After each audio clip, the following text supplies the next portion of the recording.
Hello guys, selamat datang sekali lagi ke channel saya, Lausa Channel. Pada hari ini saya berada di sebuah homestay di Sungai Asap. Jadi ini yang nama homestay ni guys, ni Datability Lodge. Jadi pada hari ini kita akan masuk review dekat dalam homestay ni. Jom. Ini adalah pintu masuk ke dalam homestay ni. Oke guys, kita pun sudah berada di atas jambatan menuju ke dalam homestay ni. Dekat dalam sini homestay ni lah. Oke, kita akan masuk guys.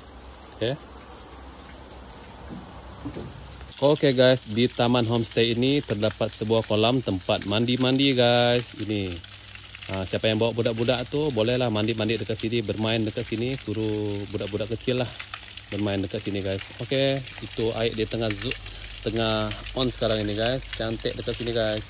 Jadi kita sudah review dekat luar kawasan. Jadi kita akan masuk ke dalam bilik homestay ini. Terdapat banyak bilik dekat homestay ini guys. Ini adalah pemandangan dari luar homestay ini. Panjang homestay ni guys.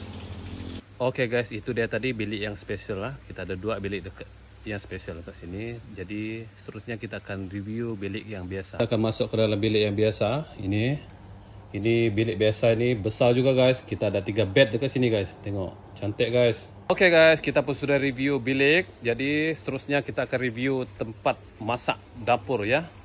Let's go. Kita di sini ada 2 dapur. Ya, ini lengkap dekat sini guys.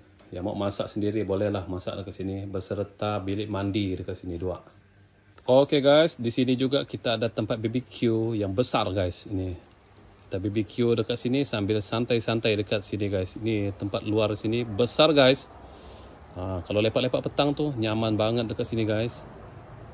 Oke guys, kepada siapa yang baru datang ke Sungai Asap dan plan nak cari bilik dekat Sungai Asap, bingung nak cari bilik dekat Sungai Asap, bolehlah datang cari Datability Homestay.